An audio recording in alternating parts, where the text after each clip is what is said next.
दोस्तों, हिंदुस्तान में हिंदुत्व की सियासत का आगाज करने वाले विनायक दामोदर सावरकर आजकल अपने ही मानने वालों के हाथों जलील हो रहे हैं। ऐसा किस तरह हो रहा है, इसकी तफसील तो हम आपको बताएंगे ही। पहले ये देखिए, विनायक दामोदर सावरकर जो हिंदू कौम परस्तों के हीरो हैं, हिंदू महासभा के एक बड़े लीडर थे। इन्हें आरएसएस का नजरिया साज भी कहा जाता है। आरएसएस की सारी सियासत इन्हीं के नजरियात के साए में चलती है।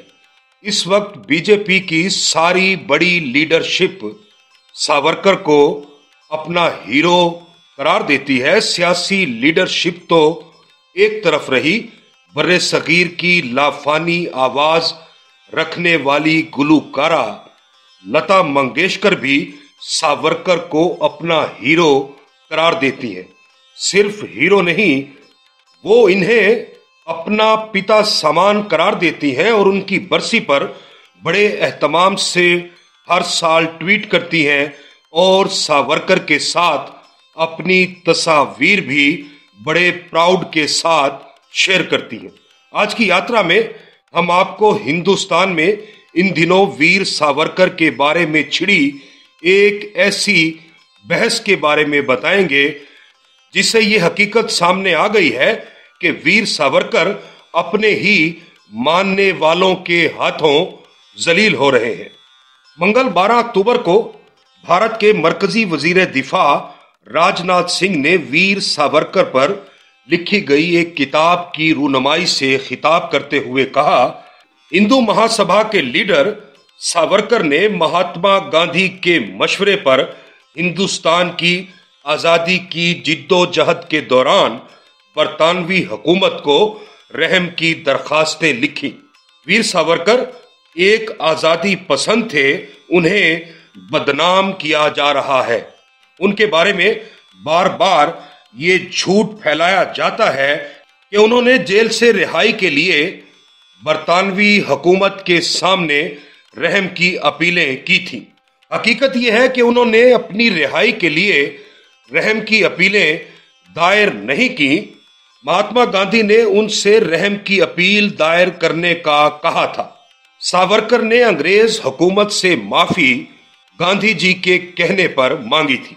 भारत के वजीर दिफा की इस गुफ्तगू ने भारत में बहस का एक दरवाजा खोल दिया है, जिससे तारीख अपनी असल शक्ल में सामने आ रही है और हिंदुओं के हीरो वीर सावरकर का किरदार भी अपनी असल शक्ल में सामने आ रहा है। क्योंकि हिंदुस्तान की आजादी के बाद ये पहली मर्तबा हुआ है, बीजेपी और आरएसएस ने पहली बार खुलकर इस बात का एतराफ किया है कि हिंदुत्व की शुरुआत करने वाले सावरकर ने अंग्रेजों से माफी मांगी थी। संघ परिवार के इस एतराफ के बाद बहुत से तारीखी मुगालते भी दूर हो गए हैं और लोग असल तारीख सामने ले आए हैं, जिसके मुताबिक वीर सावरकर को 4 जुलाई 1911 को काला पानी की जेल में बंद किया गया। जेल जाने के 6 महीने के अंदर ही सावरकर ने अंग्रेज हुकूमत के सामने रहम की अपील कर दी। 14 नवंबर 1913 को सावरकर ने एक और रहम की अर्जी दाखिल की। इसके बाद उन्होंने 4 रहम की और अर्जियां बरतानवी हुकूमत के सामने दाखिल की, जिसमें उन्होंने कहा था वो बरतानवी हुकूमत की हर तरह से खिदमत करने के लिए तैयार है। इतनी अर्जियां दाखिल करने वाले वीर सावरकर, जिन्हें 50 साल की सजा सुनाई गई थी, की कैद को घटाकर 13 साल किया गया, फिर उन्हें आजाद कर दिया गया।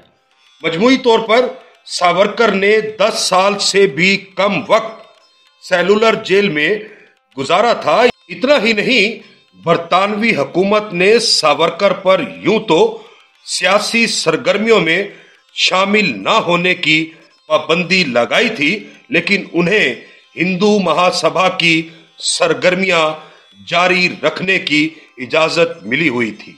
अब रही बात कि सावरकर ने गांधी जी के कहने पर अंग्रेज हुकूमत से माफी मांगी थी, ये दावा खास तारीखी हवालों से गलत साबित हो जाता है, क्योंकि सावरकर ने नवंबर 1913 में माफी की अर्जी दाखिल की, जबकि महात्मा गांधी 9 जनवरी 1915 को जनूबी अफ्रीका से हिंदुस्तान वापस आए थे।